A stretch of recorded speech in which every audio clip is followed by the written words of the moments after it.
आपल्या संस्कृतीतल्या अष्टांग योगाबद्दल बऱ्याच वेळेला बोललं जातं. यम, नियम, आसन, प्राणायाम, प्रत्याहार, धारणा, ध्यान, समाधी हे शब्द ऐकले की आपण संभ्रमित होतो की या शब्दांचा अर्थ काय.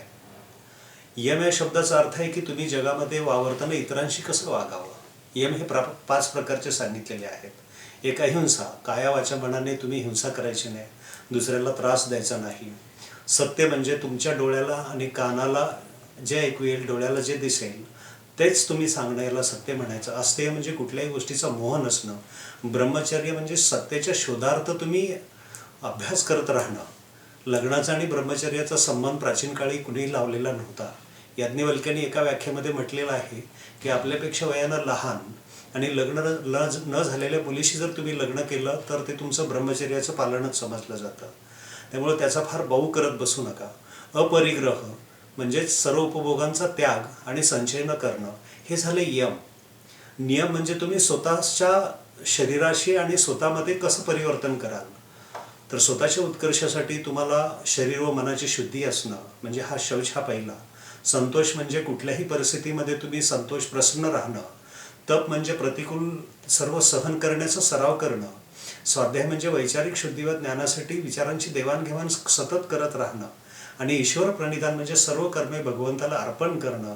कर्मण्यवाधिकार असते ज्याला आपण म्हणतो गीतेतला, तो भाग म्हणजे नियम. आसन म्हणजे शरीराला वेगवेगळ्या प्रकारे तुम्ही ताण देणं. मग ते बसून असेल, पोटावर झोपून असेल, पाठीवर झोपून असेल, पायावर उभं राहून असेल, डोक्यावर उभं राहून असेल. अशा पद्धतीने वेगवेगळ्या पद्धतीने शरीराला ताण देऊन शरीराचं स्थैर्य आणि मनाची प्रसन्न वाढवण्याचा प्रयत्न करायचा असतो. प्राणायाम म्हणजे आपण आपल्या श्वासावरती केलेलं नियंत्रण. तुम्ही वेगवेगळ्या भावभावनांच्या श्वसनावरती होणारा परिणाम जर बघितला तर तुम्ही जर कधी रागवलं तर तुमचा श्वासोच्छ्वास जलद गतीनं होतो. तुम्ही आनंदात असाल, शांत असाल तर तुमचा मंद गतीनं श्वास होतो. याचाच सतत वेगवेगळ्या पद्धतीनं अभ्यास देणं म्हणजे आपण जसं लस टोचतो त्याच पद्धतीनं अभ्यास करणं म्हणजेच प्राणायाम होय. त्याच्यानंतर येतं प्रत्याहार.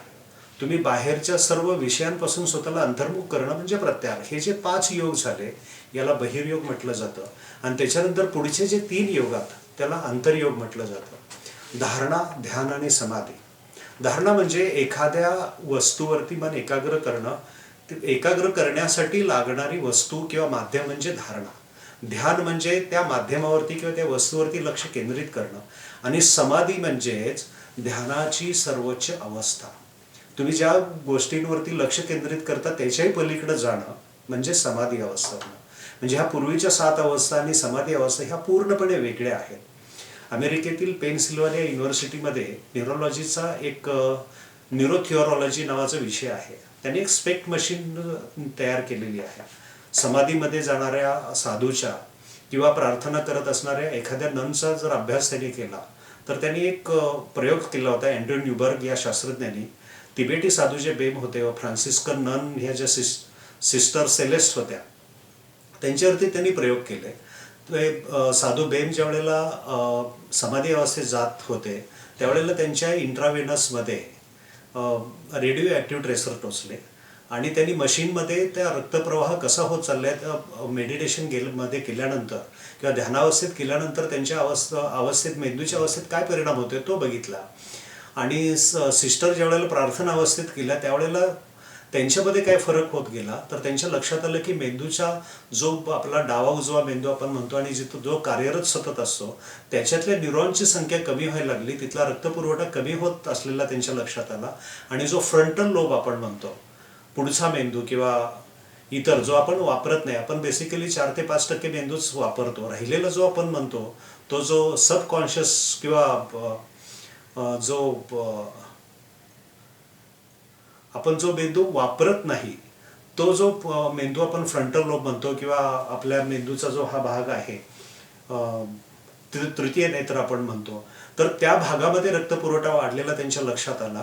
आणि मग लक्षात आलं की जसं आपण पहिल्या मजल्यावरती जर पाणी चढवायचं असेल तर खालच्या मजल्यावरचं पाणी बंद केलं पाहिजे. त्याच पद्धतीनं रक्तप्रवाह जो बंद आहे तो रक्तप्रवाह जो चालू झालेला असतो तो बंद करण्यासाठी तुम्ही काय केलं पाहिजे. आणि त्यासाठी ज्या पद्धतीनं वेगवेगळ्या प्रकारच्या स्पंदनांचा अभ्यास आपल्या ऋषीमुनींनी केला त्या स्पंदनातूनच त्यांनी 4 आणि 7 या स्पंदनाने जो ओंकार तयार होतो आणि त्या ओंकाराचा अभ्यास सुरू केला आणि ह्या ओंकाराच्या अभ्यासामधूनच लक्षात आलं की ओंकार जर तुम्ही एक 15 वेळा, 20 वेळा, 25 वेळा, 10 मिनिटं, अर्धा तास जर करत गेला तर हळूहळू तुमच्या लक्षात येते की तुमचा हा जो डावा उजवा मेंदू आहे त्याची कार्यक्षमता थोडीशी कमी व्हायला सुरुवात होते आणि फ्रंटल लोबमध्ये रक्तपुरवठा वाढतो.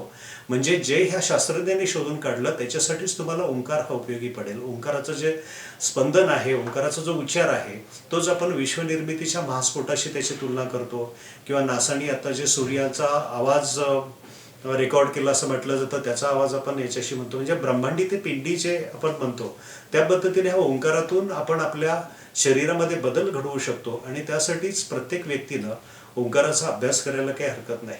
ओंकाराचा उच्चार करताना दीर्घ श्वास घेणं आणि एक 10-15 सेकंद किंवा 20-25 सेकंदापर्यंत जर तुम्ही तो म्हणत गेला तर त्याने तुमच्या शरीरावरती अतिशय चांगल्या पद्धतीनं परिणाम होतोय.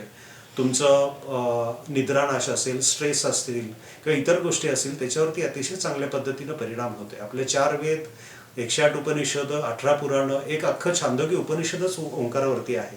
बौद्ध, जैन, शीख, लिंगायत, वारकरी, महानुभाव ह्या सगळ्या साहित्यामध्ये ओंकारावरती अतिशय चांगल्या पद्धतीने लिखाण केलेलं आहे. स्त्रियांनी ह्या गोष्टींचा वापर केला पाहिजे. स्त्रियांनी ओंकार म्हणू नये, ओम करू नये, ह्या चुकीच्या कल्पना आपल्या समाजामध्ये निर्माण झाल्या होत्या. ह्या सगळ्या तुम्ही दूर करा आणि ओंकाराचा फायदा स्वतःसाठी करून घ्या. अतिशय सोपा आहे. डॉक्टरांनी आणि इतर सगळ्या लोकांनी आपल्या रुग्णांना किंवा आपल्या आसपासच्या विद्यार्थ्यांना, शिष्यांना ह्याचा अभ्यास करायला शिकवा आणि त्याचा फायदा करून घ्या.